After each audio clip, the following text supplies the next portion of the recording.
I never thought a plastic card could break a family. It was supposed to be another quiet morning.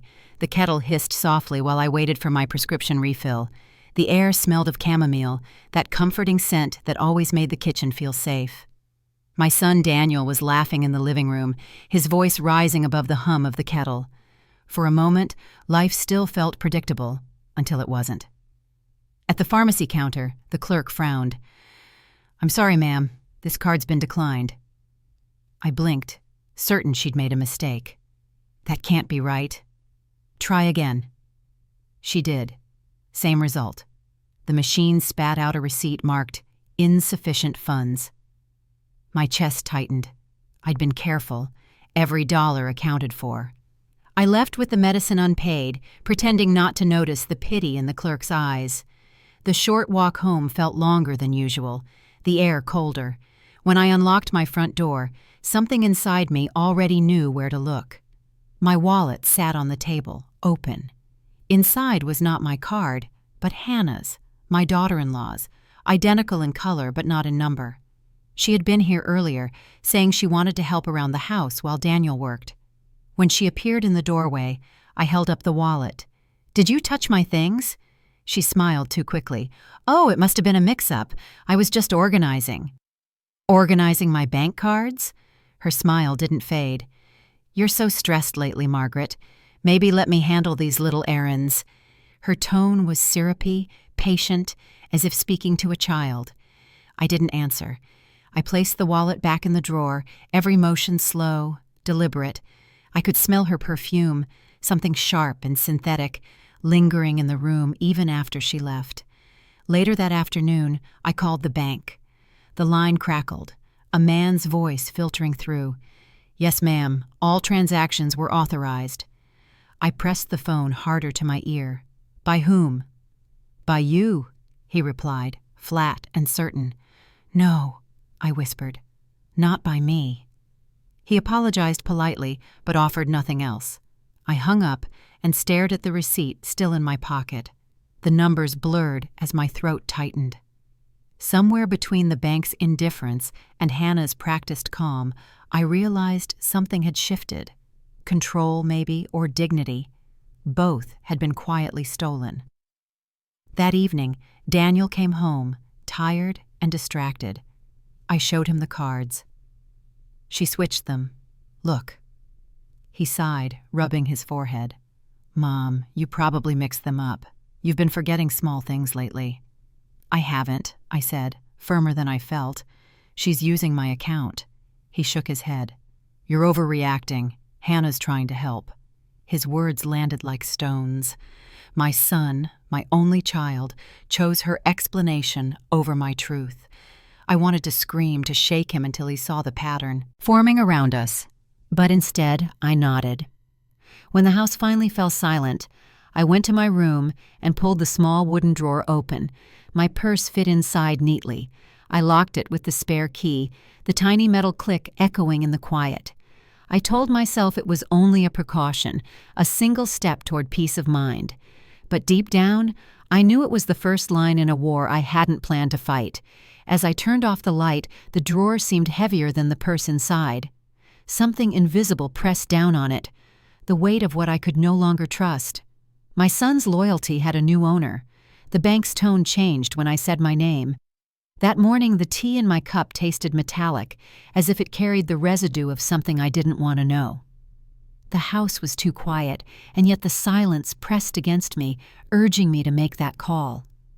I dialed the bank, ready to ask about the card mix-up from yesterday, still hoping it was a misunderstanding. A woman's voice answered, bright and polite.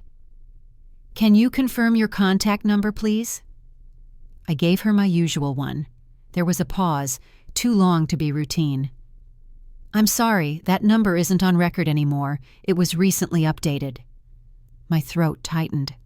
"Updated by who?" She hesitated again. "It would have been done through your online profile, ma'am." "I don't have an online profile," I whispered. The line clicked, transferring me to another voice. Male, younger, steadier. He introduced himself as a fraud agent, sounding almost kind. "Sometimes these things happen inside the home. he said gently, as though reading my fear aloud. Someone with access may have tried to help. The word help stung. I thanked him and hung up before he could hear the tremor in my voice. For a long time, I just stared at the phone, the faint hum from the line still echoing in my ear. I reached for the drawer key I'd hidden the night before. The small bit of metal felt cold against my palm, grounding me. When I opened the drawer, my purse was still there, untouched. I locked it again, twice, just to hear the sound. Moments later, Hannah walked in carrying a mug. "You've been working yourself up again," she said, setting the coffee on the table. It smelled too sweet. "You should let me handle these calls. They only confuse you." "I'm not confused," I said. She smiled in that careful way people do when they're pretending to understand. "You've had a lot on your mind. Daniel's worried." "Then he should listen to me," I replied. She brushed a few crumbs from the counter, every movement precise, almost performative. "You know, sometimes it's hard watching you struggle with little things." I froze. "What little things?" "Passwords, numbers, dates." Her voice was silk with an edge. "You're not as quick as you used to be." I swallowed hard. "I'll be fine. I'm setting some rules. No one touches my mail, my cards, or my phone. That's not negotiable." Her eyebrows lifted. "Rules? For your own family?" The tension thickened, a low current humming through the kitchen walls. She reached for a plate, but her hand stopped short. Then, with a sharp motion, she slammed the cupboard door shut. The sound cracked through the house like a warning shot. I didn't move.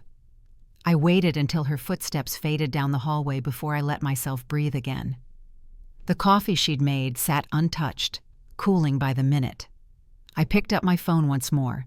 The screen lit up, displaying my name, wrongly spelled, slightly altered.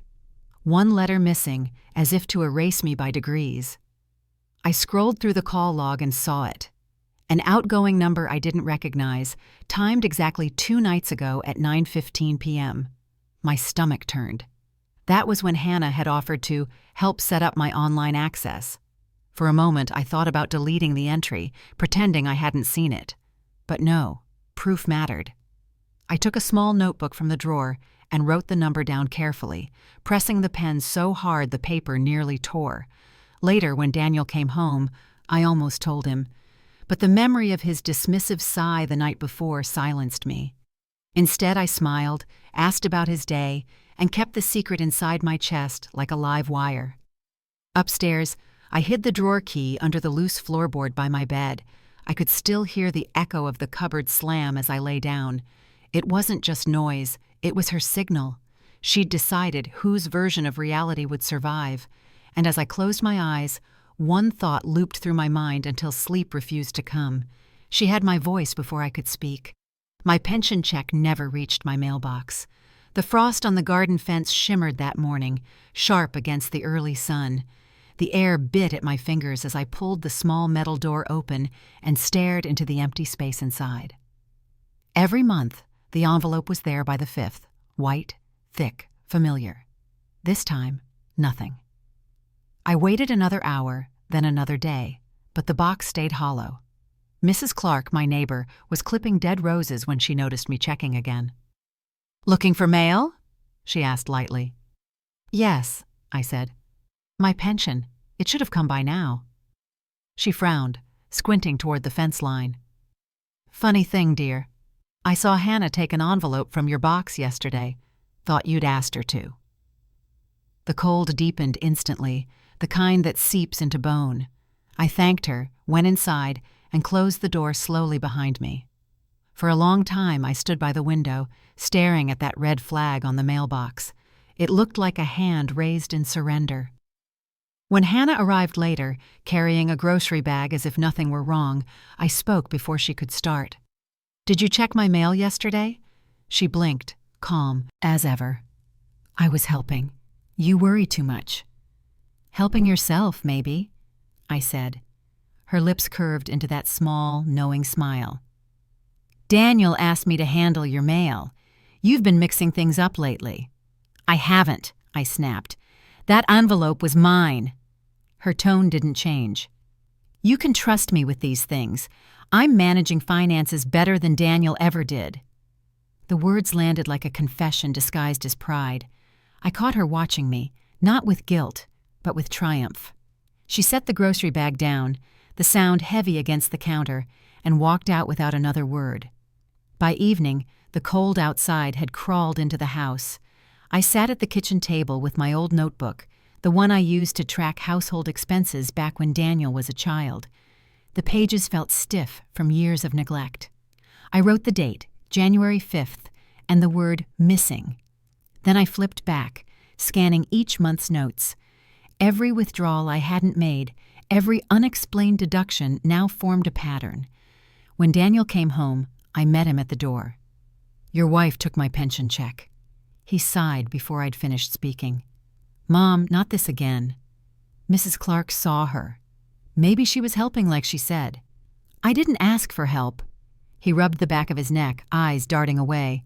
"You've been so tense lately. Maybe you forgot where you left it." I almost laughed, but the sound caught in my throat. "Forgot? Daniel, I've been living off that check for 15 years. I don't forget the thing that keeps me alive." He looked hurt for a moment, then weary. "You always assume the worst in people." "Not always," I said quietly. "Just the ones who've given me reason." He didn't answer. He brushed past me, muttering something about making dinner. I stood still, listening to the clatter of pans. Each sound felt like punctuation to a sentence I hadn't wanted written. That night, I sat by the window again, notebook open, pen ready. The wind outside carried the faint scrape of the fence against the post, a rhythm that matched the pulse in my wrist. I wrote down every suspicious withdrawal, dates, amounts, initials. January 3rd, $200. December 18th, $450. November 22nd, $300. It wasn't about the money anymore. It was about the handwriting on the slips, each one slightly curved, not mine. The pattern looked like a map of trust burned into figures. I felt the sting of betrayal cut through the chill, cleaner than the cold ever could. Somewhere outside, the mail truck passed again. I could hear its low rumble fade down the street. I wondered if my name still meant anything to the people who handled those envelopes, or if they, too, had been convinced I was slipping. Even the postman had stopped believing my name. Numbers don't lie, unless someone teaches them to. I sat across from the clerk at the bank, my fingers pressed against the counter's cold surface. The fluorescent bulbs hummed above, steady and unfeeling. I'd asked for a full statement, every line from the last 3 months. He printed it, page after page, until the stack landed with a weight that felt heavier than paper. "Take your time," he said, sliding it toward me. The air in the small office smelled faintly of toner and dust. I flipped through the pages, tracing each date with the side of my thumb. 4 withdrawals stood out like bruises: Town $200, $800, $1,500, and $950. The totals formed a pattern my stomach already recognized before my mind did. $4,450 gone. Not random, not mine. The signatures beside each transaction curved wrong. My handwriting was sharp, upright. These leaned, hesitant, trying too hard to look like me. "This isn't my signature," I said quietly. The clerk, young, tidy, unsure, leaned forward. "I see what you mean," he said after a pause. "It's similar, but not exact." He hesitated before adding, "Would anyone else have access to your account?" I took a slow breath. Someone in the family might have seen my checkbook, but I never gave permission. He nodded, lowering his voice. "I'll note this as potential forgery. You should file a complaint." The word forgery sounded like an accusation meant for someone else, yet it landed squarely between my ribs. I pressed my thumb against the corner of one printout, feeling the ink rise slightly under the skin, tacky and wrong, like deceit that hadn't fully dried. On the walk home, I rehearsed what I would say to Daniel. I imagined him frowning, realizing, apologizing. But when I stepped into the living room, he was relaxed on the couch, phone in hand. "I went to the bank," I said, holding the stack of papers. He barely looked up. About what? About the missing withdrawals. Hannah already told me she handled those, he said. We were organizing the bills. I stared at him. You let her sign my name? He blinked, confused, as though I were the unreasonable one. It's the same account, Mom. You make things harder than they need to be. It's my account, I said, each word sharper than the last. That's my pension, my signature, my right. He sighed, rubbing the back of his neck. You're overthinking. She's just trying to help. Help? I snapped. By forging my name? The silence that followed was worse than shouting. He stood up, shook his head, and left the room. The faint slam of the door made the windows tremble. I sat at the table, surrounded by numbers. The ledger lay open beside a calculator that blinked with indifference. I began rewriting every amount, my pen digging deeper with each line. $1,200, $800, $1,500, $950. Then I wrote the total again. $4,450 beneath it, darker this time. Proof, if anyone cared to look. The truth was now in black ink, but truth, I was learning, needed witnesses. The next morning, I returned to the bank to file a preliminary fraud complaint. The gatekeeper clerk helped me fill out the form, guiding me through each line with care. At one point, he hesitated.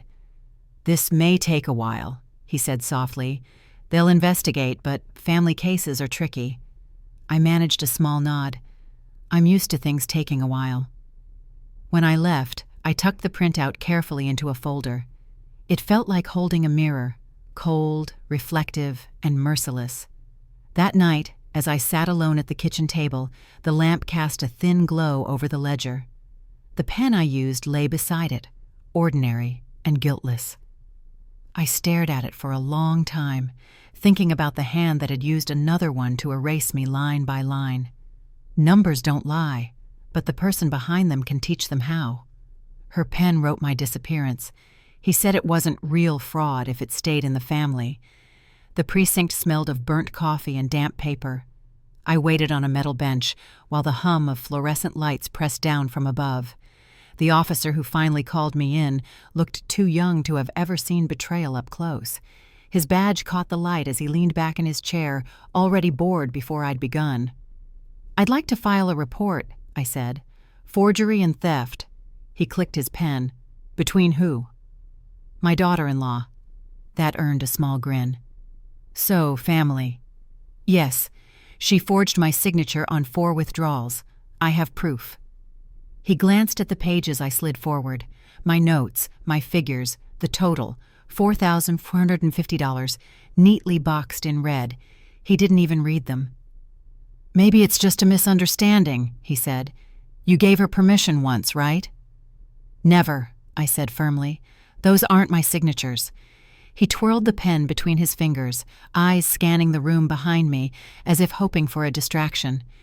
Family cases are complicated. It's not like she's a stranger. I leaned forward.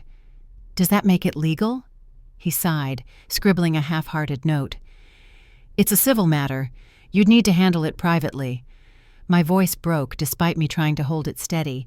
So she steals my pension, and the law says it's fine because she shares my dinner table? The officer didn't look up. Not fine, he said softly. Just not criminal. I stood there, unsure whether to laugh or cry. The room felt smaller by the second. The ceiling light buzzed, flickering once, like it was embarrassed to watch.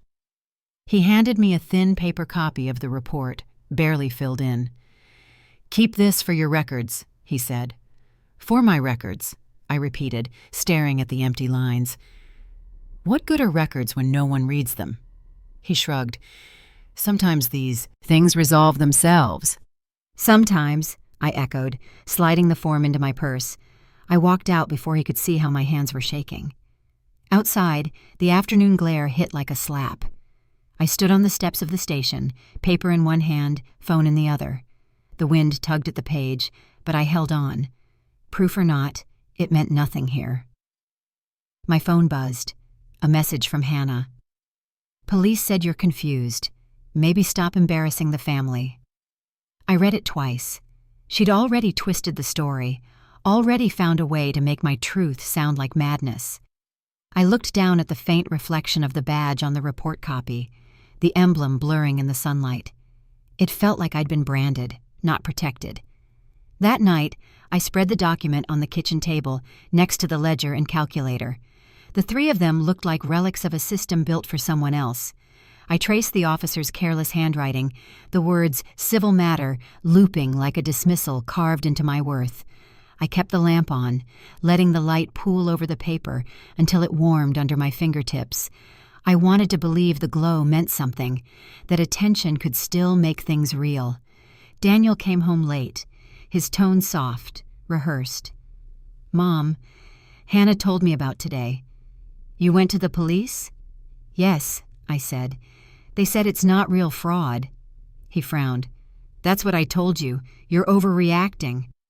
"She forged my name, Daniel," he sighed. "Then talk to her, not strangers in uniforms." The word strangers cut deeper than he knew. They were strangers, but so was he now. After he went upstairs, I folded the report carefully and slid it beneath the ledger. I realized the officer had done me one small favor. He'd shown me the truth of where I stood. I was on my own. The house was silent, except for the faint crackle from the lamp's bulb. I turned it off, letting the dark swallow the papers. If they wouldn't protect me, I'd learn to protect myself. I started filming the spaces she thought were hers. I ordered a tiny device and fixed it above the hall table, angled toward the slot where the envelopes landed each afternoon. The house sounded different after that, quieter somehow, until if I stood very still, I could hear the faint whir of the camera when it woke. I moved like a guest in my own hallway, careful not to block its view, careful not to announce that I'd stopped asking for permission. I told myself I was protecting what was mine. If I failed now, I would lose what remained of my savings and my name. For 2 days, nothing happened.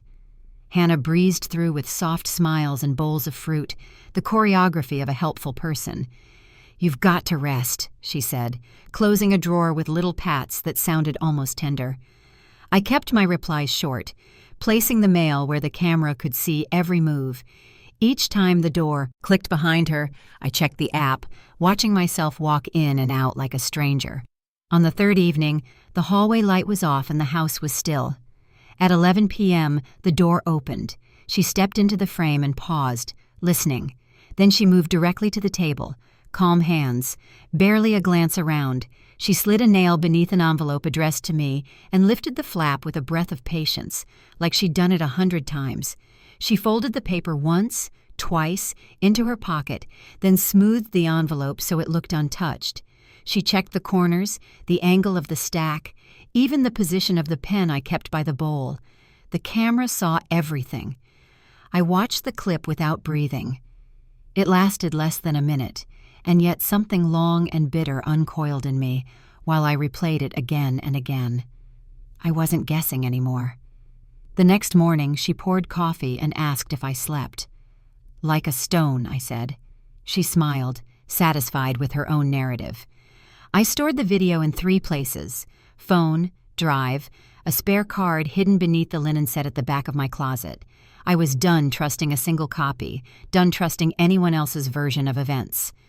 Later, I walked to the branch and asked to speak with a fraud officer, the same steady voice who had warned me to look close to home. He met me in a glass room, took the chair without leaning back, and watched me set the phone on the table. I pressed play. He did not interrupt. When the clip ended, he rubbed his brow once. "This is strong," he said, "but be careful. Confrontations get messy." "I'm tired of being polite." "I get it," he said. "Document, don't provoke. Let the pattern build. If she senses you're onto her, she'll change tactics." I nodded, though my jaw fought the impulse to say more. He slid a card across the table. "If anything escalates, call. I'll log this as supplemental evidence. It helps, but we need a trail." His help was real, but it carried boundaries I had to honor. That stung and soothed at once. At home, I opened my notebook and gave the trail a spine. I wrote the figures I could verify line by line: $220 on December 2nd, $300 on December 9th, $180 on December 20th, $400 on January 3rd, total $1,100. I spoke them aloud, a steady roll, so the numbers would stop floating and sit where they belonged. The page looked like a quiet indictment. The door opened. Hannah set her bag down and reached for the mail with that same practiced ease. I stepped between her and the table. "Leave my letters." She tilted her head. "I'm helping." "Leave them." She laughed without sound. "You don't trust me?" I held her stare for a beat that stretched too long. "I trust what I can prove." Her posture changed, tiny, then unmistakable. She turned her palm up, pasted on sympathy, and brushed past me toward the kitchen. "You're making such a fuss over nothing." In the quiet after, I unlocked my phone and watched the clip once more. The camera had caught her hands the way no argument ever could, unhurried, unafraid. I remembered the officer's warning about provoking her, and I kept my mouth closed. Let the pattern build. Let the truth stack itself until it had weight. Daniel texted, "Everything okay at home?" I typed and erased until I sent, "Fine, busy." I would bring him facts, not pleas. When doubt is the weapon, begging is useless. That night, the house carried a tension I could taste. I checked the device, checked the spare card, checked the notebook.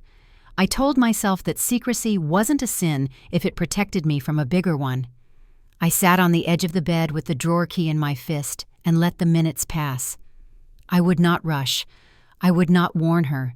I would keep filming the spaces she believed were hers and keep holding the line she pretended not to see. The truth now had a timestamp. They called it an intervention. I called it an ambush. The smell of overbrewed tea clung to the air, sharp and bitter, like something boiled too long. The living room was arranged too neatly, chairs facing inward, the clock on the wall ticking a second too loud. I knew before anyone spoke that this wasn't concern. It was strategy. Hannah sat in the center, a teacup cradled like a prop. Daniel beside her, his jaw tense but his eyes avoiding mine. Her mother, silent, watchful, completing the triangle. "We're worried about you," Hannah began. Her tone was soft, calculated.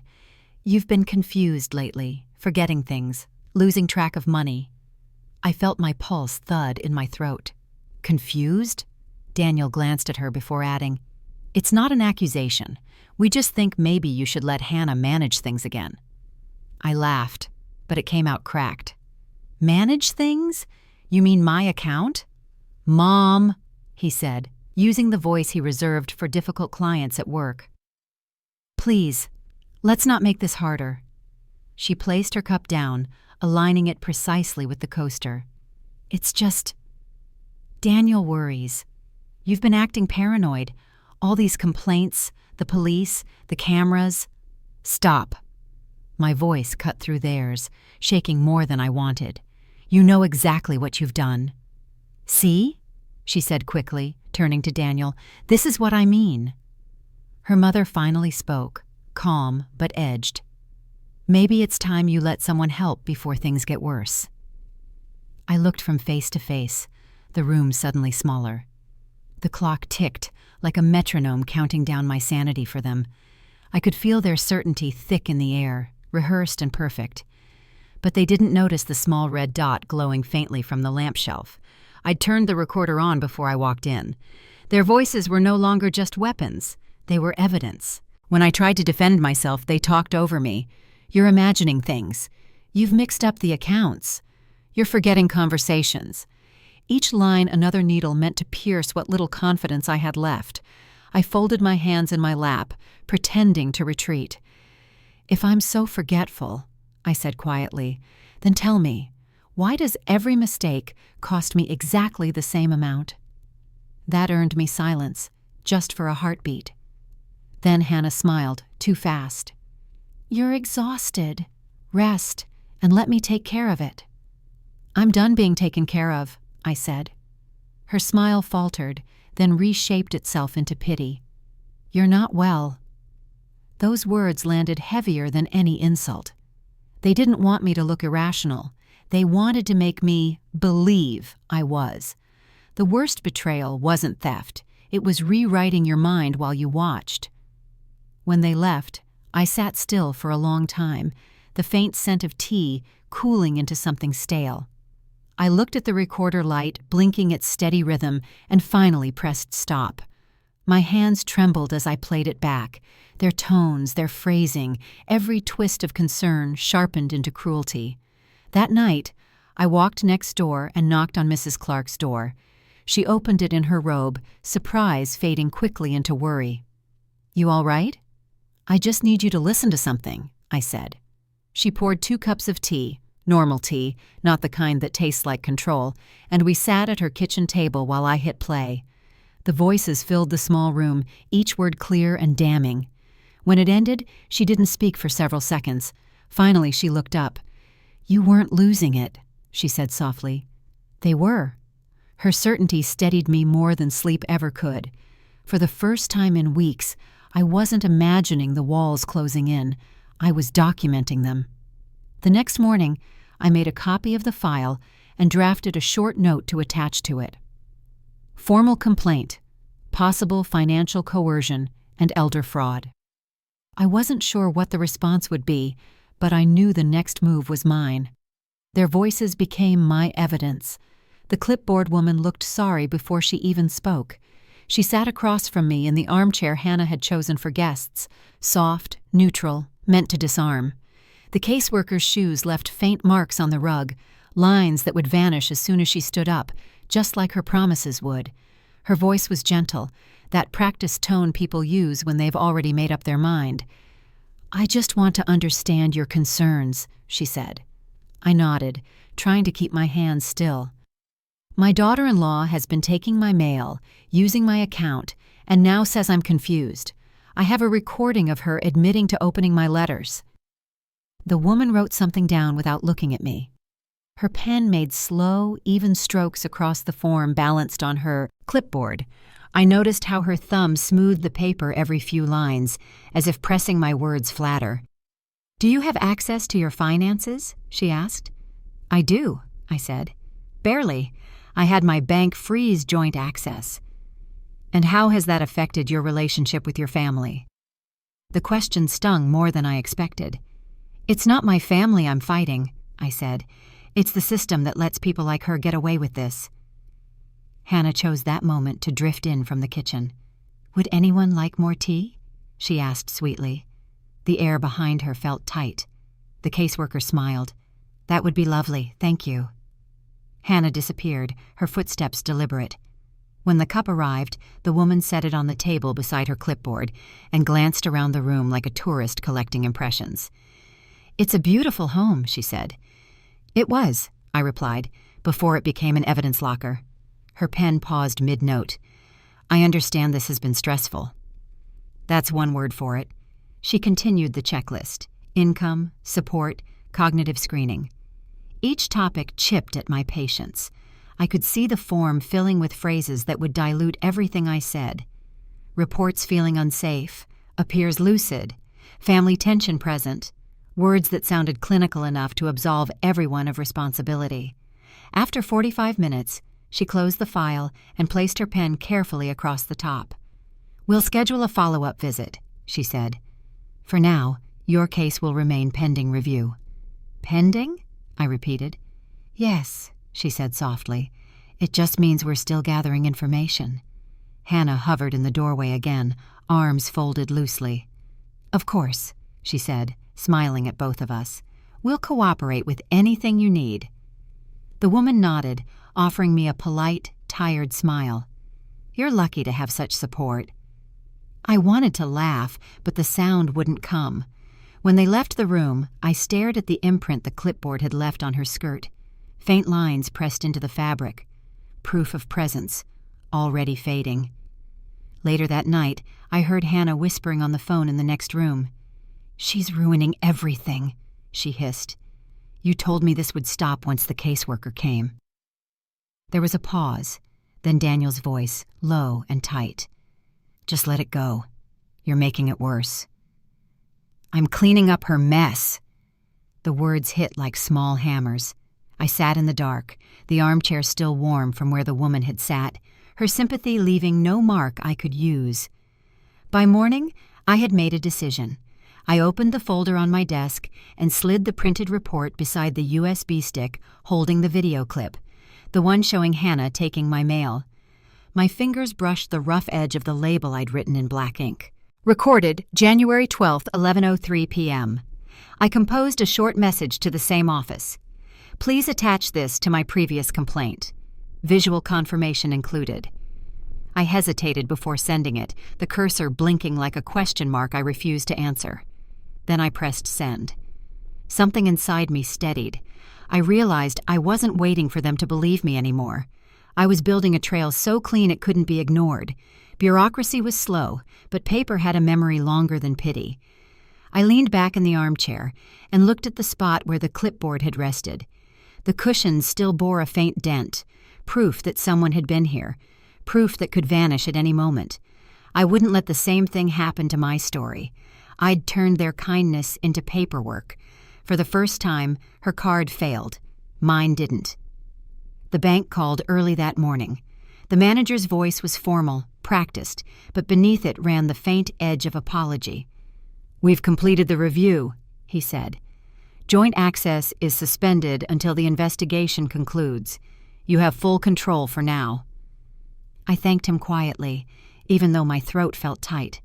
It wasn't victory, not yet, but it was air after a long time underwater. The confirmation email followed within minutes. Official, signed, time-stamped. I printed it out and placed it beside the folder of statements that had once made me shake. When Hannah returned from her errands, she didn't sense anything at first. She set her keys down, humming. Then I heard the metallic clatter of her card hitting the counter, followed by the low beep of a declined transaction on her phone. The sound was sharp enough to cut the silence in half. She turned. "Did you do something to the account?" I met her stare, steady. "I followed the rules you broke." Her jaw tightened. "You had no right." "I had every right," I said. "It's my name on the account, my income, my losses." She laughed once, short and bitter. "You're unbelievable." "Try your card again," I said softly, "just to be sure." Her fingers trembled as she tapped the screen. Another rejection. The tiny red error message reflected in her pupils. For a second she looked smaller, like a shadow caught by its own lie. "You'll regret this," she said under her breath. "I already have," I replied. She stormed out, the front door slamming so hard the frame shuddered. I sat down at the kitchen table, sunlight slicing through the blinds in narrow, uneven bands. They fell across the letter from the bank, striping it in gold and gray. For the first time, the light didn't feel like exposure. It felt like proof. I called the manager back.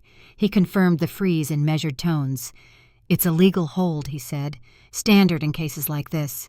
You'll need to confirm your ID once more to finalize the restriction." "I'll be there this afternoon," I said. After the call, I stared at the old keychain lying beside the folder, the one she'd once insisted on keeping for convenience. I turned it over in my palm. The metal felt cold, solid, like the opposite of trust. At the branch, the manager, an older man with deliberate speech, met me in his glass-walled office. He reviewed the documents, then slid a form across the desk. "This locks her access fully," he said. "Only you can unfreeze it." I signed without hesitation. My pen didn't shake this time. "She'll be notified within 24 hours, he added. "I'm sure she already knows," I said. When I stepped back into the daylight, it felt different, clearer, almost sharp. The same street, same sky, but I noticed the small things again. The rusted mailbox, the faint hum of traffic, the way wind carried snippets of other people's lives. The world had kept moving, while mine had been shrinking. Now I was catching up. That evening, Daniel came by. He stood in the doorway, tension radiating from him. "She told me what you did," he said. "I protected myself. You embarrassed her." She embarrassed herself, I said, and me, and you, if you still can't see what she's done. She said you froze the account out of spite. I handed him the printed bank letter. Read the date, I said, and the reason. He scanned it, frowning. Pending fraud inquiry. Exactly. He looked at me, torn between belief and fear. I don't know who to trust anymore. Start with the one who didn't need to lie, I said quietly. He left without another word. I watched him go, the hallway shrinking with each step. It didn't hurt the way it used to. I'd built something sturdier than their approval. Documentation, validation, boundaries made of paper and ink. Later, I drafted a restraining order, not to serve it yet, just to have it ready. The act of writing felt like reclaiming breath. I used the same careful pen strokes the clerk had used at the bank. My handwriting looked steadier than I remembered. When the form was done, I slipped it into a folder labeled Formal Notice and carried it to the precinct. The officer behind the counter read it once and nodded. We'll file this under potential threat, he said. You've done the right thing. On the walk home, the setting sun spilled through the trees in broken lines, touching the edges of the keychain in my pocket. Each flash reminded me of the moment Hannah's confidence cracked. Brief, blinding, then gone. For the first time in months, I wasn't the one explaining myself. The system that once ignored me now had my signature on its side. For once, the law carried my name. They made me swear to tell the truth about my own house. The courtroom hummed with low voices, the kind that carried judgment without words. Every shuffle of paper, every cough, every squeak of a chair felt amplified. I stood beneath the harsh overhead lights, my right hand raised, the other gripping the edge of the witness stand. The bailiff's voice droned through the oath, and when I said, I do, my voice didn't shake. The judge, gray hair, tired eyes, looked at me over his glasses. Please state when consent to access your property was revoked. Not since March 12th, I said.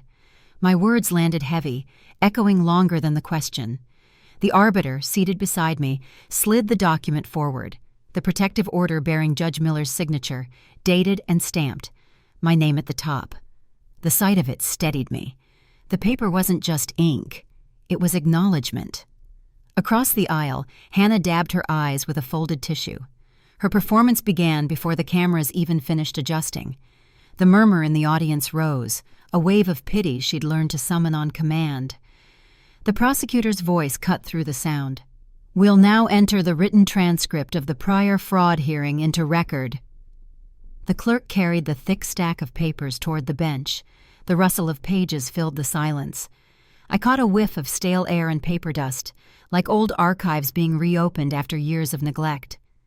When the footage started on the monitor beside the judge's bench, my stomach turned cold. The screen flickered to life, Hannah at the hall table, glancing over her shoulder before opening one of my envelopes. Her hands moved with practiced precision, slipping out the check, sliding it into her own purse. The date and timestamp glowed in the corner. Someone in the back gasped. Then another voice whispered, "That's theft." The judge leaned forward. "Mrs. Miller, is that you in the video?" She sniffed loudly. "I was helping. She asked me to handle her mail. She forgets things." "Was this before or after the protective order?" he asked. Her voice wavered. "After." The arbiter looked down at his notes, then nodded slightly toward me. "The record shows that order was served on March 12th. I said nothing. The silence that followed wasn't empty. It was full of people realizing what they'd been watching wasn't a misunderstanding. The judge's gavel struck once, sharp and final. "The court acknowledges the validity of the order and the evidence presented." Hannah's tears came faster, theatrical now, but nobody looked moved. Even Daniel, sitting 2 rows back, looked hollow, like the wind had gone out of him. "Your Honor," my attorney said quietly, "we request a written statement acknowledging financial exploitation." "Granted," the judge replied. "It will be issued before adjournment." Hannah's lawyer rose. "My client maintains she acted in good faith." The gavel struck again. "Counsel, I've seen the footage. Good faith doesn't pick locks or forge checks." The courtroom buzzed again, low voices mixing with the faint hum of fluorescent lights. For the first time, the noise wasn't aimed at me, it was aimed at her.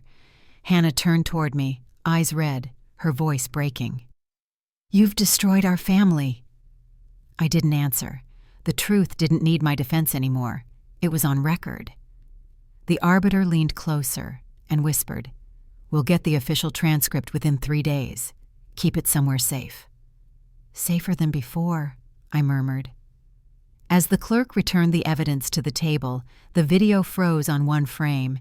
Hannah looking straight into the hidden camera, her fingers mid-motion, guilt caught in pixels. The judge stared at it for a long moment, then signaled to turn it off. A woman in the audience clapped once before realizing she shouldn't. The sound broke the spell for a moment, a single strike of validation. The rest of the room fell silent again, all eyes fixed on the gavel poised above the block. When it came down for the last time, the sound rang clean through the chamber, the kind of sound you remember long after the echoes fade. I gathered my papers, feeling the rough edges of the protective order under my fingertips. It was real, solid. As I walked out, I didn't look back at her. The courthouse doors opened to daylight, the noise behind me dulling to a blur. For the first time, justice didn't feel like a word. It felt like something with weight. Her tears couldn't rewrite the tape. The judge's voice broke through the hum like thunder. Every seat behind me seemed to tighten, bodies leaning forward as if breath itself had been put on trial. The courtroom lights cast a white glare over the bench, flattening every color into shades of truth or lies. I kept my eyes on the folder in front of me, the one holding months of records, photos, and the letter that had started it all. My hands rested still, palms down, as though any movement might change the outcome. The judge cleared his throat. After review of all testimony, documentation, and evidence presented, the court finds in favor of the petitioner. A single gasp rippled through the gallery. Then came the words that cracked open the silence. Restitution of $4,450 and independent control of accounts. It was strange, hearing a number carry so much history. $4,450. Money siphoned over weeks, excuses built on top of excuses, each dollar another stone added to my chest. Now it was being returned by decree, spoken into being like an apology that didn't need permission. I didn't look at her right away. The clerk handed the judge a pen, and he signed the order with a single, deliberate stroke. The arbiter, seated beside me, murmured, "That's it. It's done." Across the aisle, Hannah's face was still, her expression practiced. She stared straight ahead, not at me, not at Daniel, not at the papers that had just ended her authority. Daniel stood frozen, as if hoping stillness might undo the moment. The gavel came down once, echoing through the chamber. The sound wasn't angry, it was final. "Case closed," said the judge. I exhaled for the first time in what felt like hours. The weight in my chest didn't disappear, but it shifted, like something that had finally been set down. I gathered my things slowly, my fingertips brushing the folder's edge. It felt heavier now, not because of what it contained, but because of what it represented. Every ignored plea, every door shut in my face, every whispered doubt. As we stood to leave, Hannah rose too. Her lawyer placed a hand on her arm, but she shook it off. For a second, her lips parted as if she wanted to speak, to explain maybe, or to accuse again, but she said nothing. The silence between us was louder than anything she could have said. Outside, the sunlight hit the courthouse steps with blinding force. The air was sharp and clean, the kind that makes you realize you've been breathing shallowly for too long. People filed past, murmuring in tones that were almost kind. A reporter with a notepad approached. "Ma'am, can you comment on the verdict?" I stopped, feeling the question hang there, heavier than it should have been. Then I said, "Believe your own receipts." It was the same line Hannah had thrown at me months ago when I first accused her of forging my signature. Back then, it had been mockery.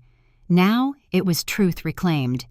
Proof that paper remembers when people choose not to. The arbiter joined me outside, his briefcase tucked under one arm. "You should rest," he said quietly. You've earned that." "I'm not sure rest feels real yet," I said. He smiled faintly. "It will. Eventually, peace shows up uninvited." We shook hands, and I watched him walk down the steps, the folder in his grasp catching the afternoon light. The glare flashed once, then faded. Daniel waited by the car. He didn't meet my eyes. "She's saying she'll appeal," he murmured. "She can," I said, "but she won't change what's already written." He hesitated. "I didn't know it had gone this far." "I know," I replied. "You believed what you were supposed to." He nodded once, eyes wet, then turned away. There was no reunion in that moment, only recognition. Quiet, incomplete, but real. I walked to the bottom of the courthouse steps and paused. The city moved as if nothing monumental had happened. A bus hissed to a stop. A mother called to her child. A breeze lifted the papers from a nearby bench, scattering them across the pavement. For months I'd imagined that justice would feel like triumph. Instead, it felt like release, like something inside me had loosened but hadn't yet healed. Freedom had arrived in a manila folder and a few typed lines, and somehow it still didn't fill the space betrayal had hollowed out. When the courthouse doors closed behind me, I didn't look back. The light stayed on the steps, bright and merciless, but I kept walking until it softened on my skin. Freedom weighed less than forgiveness. Her side of the closet was clean. Too clean. Hangers spaced perfectly apart, the faint indent where boxes used to rest, the shelf bare except for a single folded scarf she'd forgotten, or maybe left behind on purpose.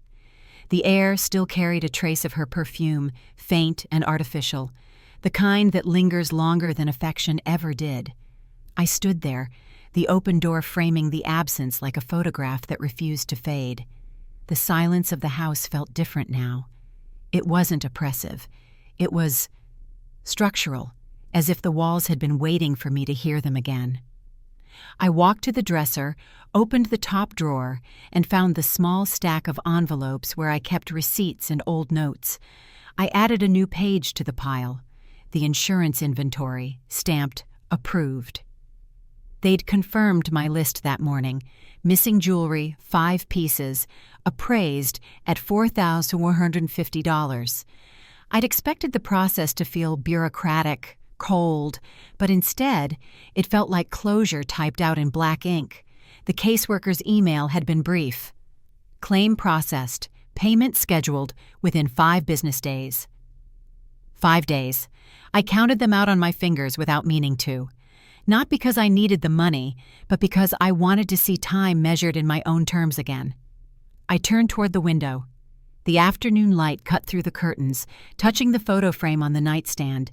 It showed the 3 of us in the garden, years ago, before suspicion replaced trust.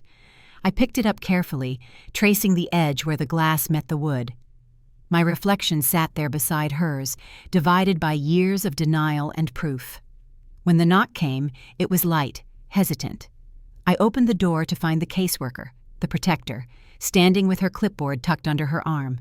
She smiled in that tired, professional way that says she's seen too many endings disguised as beginnings. "I was just checking in," she said. "You've closed every file. The order's enforced, the claims settled, and the account secure." "I know," I said. "I just wanted to see it all through myself." She nodded. "Most people can't. You did it right." I wanted to tell her it hadn't felt like doing anything right. It had felt like clawing through mud, one form, one phone call, one betrayal at a time. But instead, I just smiled back. "Thank you." She looked past me into the room, her eyes landing on the open closet. "It's strange, isn't it?" she said softly. "How absence can look so deliberate." "It is deliberate," I replied. "I'm the one who opened the door."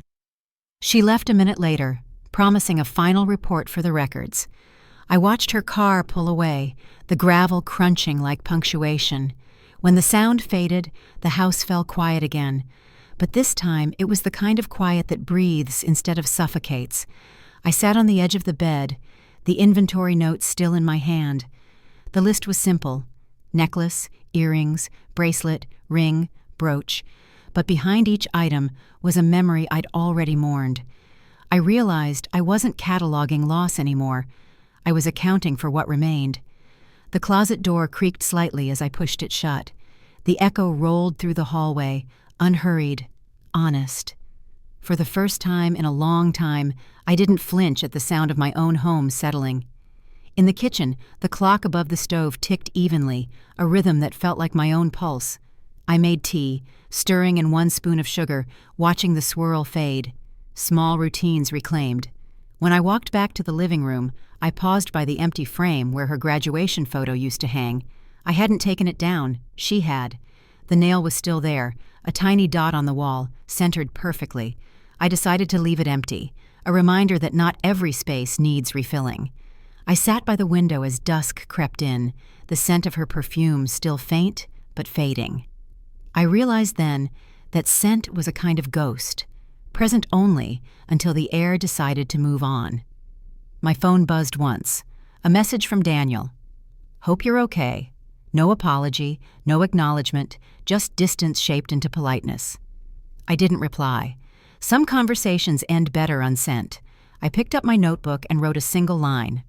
Survival is a ledger too. Each choice, each boundary, each document filed, it all added up to something I could finally balance. I closed the notebook and leaned back, watching the last sliver of daylight move across the room. The air smelled clean now, unoccupied, honest. Some absences smell like freedom. Daniel came alone, carrying 2 cups of coffee. He stood at the doorway like someone waiting for permission to enter a past he'd already broken.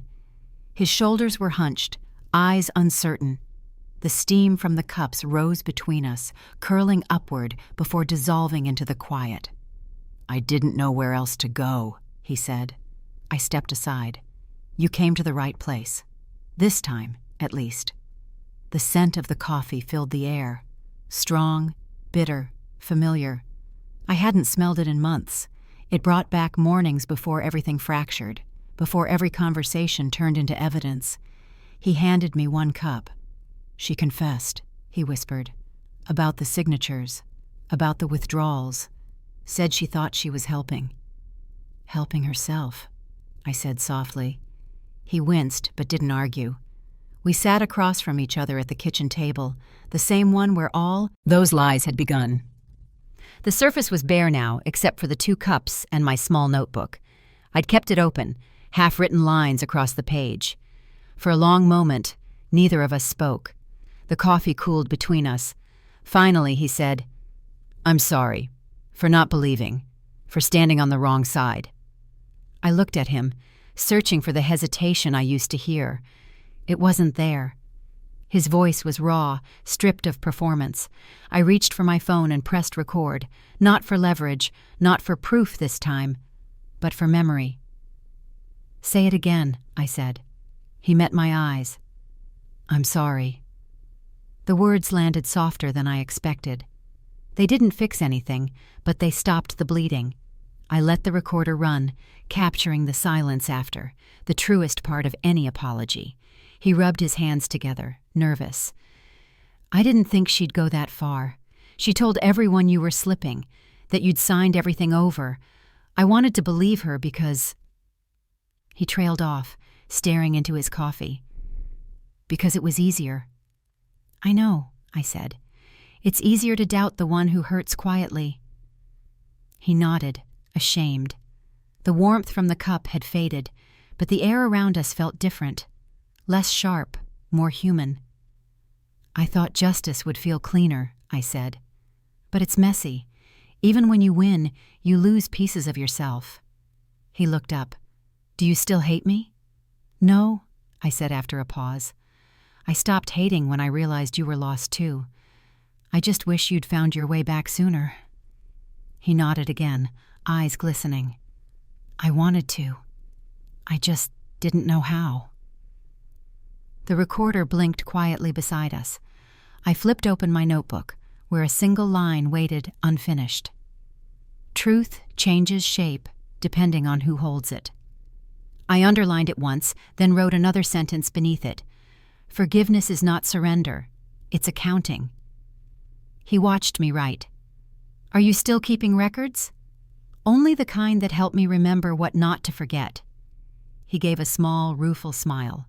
You always were the careful one. Careful, I said, and slow to heal. We both laughed softly, like people relearning language after a long silence. I can't undo it, he said, but I can be better from now on. That's the only thing that counts, I said. He exhaled, shoulders lowering.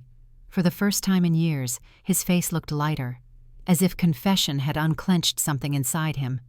The room seemed to warm by degrees, though neither of us touched our coffee. Outside, I could see the faint shimmer of afternoon light against the glass. The world was still turning, indifferent but constant. He stood after a while. Do you want me to come back tomorrow? Or is this goodbye? Come back, I said. But next time, bring peace instead of guilt. He smiled. Little broken, but real. I can do that. As he left, I replayed the recording once, his voice trembling on the word, sorry. Then I saved it and closed the notebook, not as proof, not as evidence, but as a marker that something had shifted. The coffee had gone cold, but I drank it anyway. Bitterness didn't scare me anymore. The warmth that lingered wasn't from the cup, it was from the choice to stay whole even after everything shattered.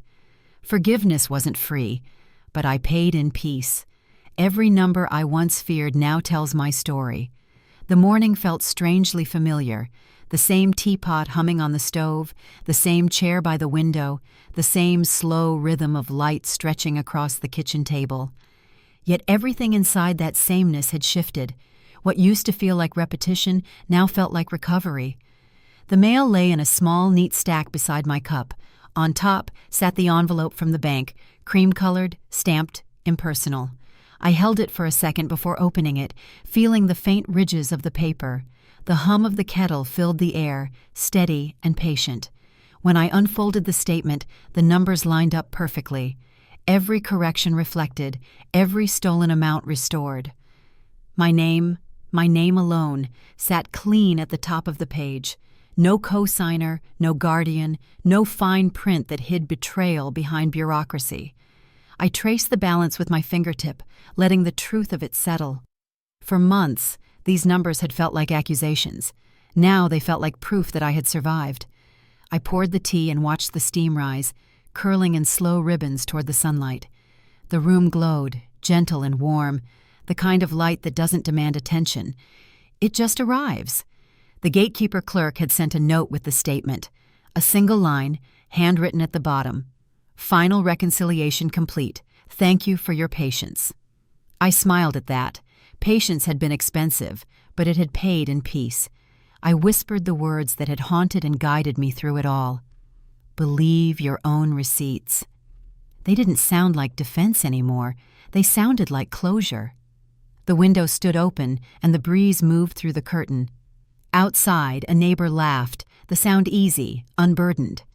I hadn't realized how much of life I'd missed while measuring loss in documents and signatures. I took the ledger from the drawer, a real one this time, the paper kind I'd started keeping after everything went wrong. Each page was dated, balanced, orderly. But at the back, I'd written something different. Not numbers, words, lessons disguised as entries. Account for what you own, defend what you know, leave room for repair. I added one more line beneath it. Justice doesn't shout, it settles. As I closed the book, the reflection in the window caught my eye. The woman staring back wasn't the same one who had doubted her sanity or begged for fairness from deaf institutions. Her face was softer but stronger, lined with something earned. The teapot began to whistle again. I turned off the stove and let the sound fade slowly. Even the silence after felt purposeful. I thought of the people who had stood beside me, the officer who doubted, the arbiter who listened, the caseworker who filed, the neighbor who witnessed. Each one had been part of the long arithmetic of justice, and though I didn't owe them thanks on paper, I felt it deeply. Daniel hadn't called since his visit, and that was fine. Forgiveness didn't require reunion, it required release, and I'd already signed that line in my heart. The house had its rhythm again: morning tea, afternoon letters, quiet evenings without fear. I no longer checked the locks twice. I no longer measured trust in transactions. Still, I kept one ritual. Every month, when the new statement arrived, I opened it at the same table, beneath the same light, to remind myself that truth, like balance, needs maintenance. I looked once more at the paper in my hand. The ink glimmered faintly where the light caught it, every digit a testament to something reclaimed. It wasn't just a statement of finances. It was a record of endurance. I folded it carefully, slipped it into the folder marked "Resolved," and set it beside the ledger. The world outside moved on. Cars passing, a bird landing on the fence, someone calling for their dog. But I didn't feel left behind anymore. For the first time in years, I wasn't reacting to the past. I was living beyond it. I reached for my cup and took a slow sip, letting the warmth linger. The numbers balanced. The silence held. The light stayed steady. I balanced more than money. I balanced myself. Did you enjoy this story? Tell me which city you're listening from. I read every comment. If the story touched you, you can support the channel with a super thanks so I can keep bringing more stories like this every day. Your encouragement really helps. I'd love to hear your thoughts and what moment stayed with you. On the screen, you can see 2 new life stories that I highly recommend. There's more on the channel as well. Don't forget to subscribe and turn on notifications. See you in the next life story with respect and gratitude.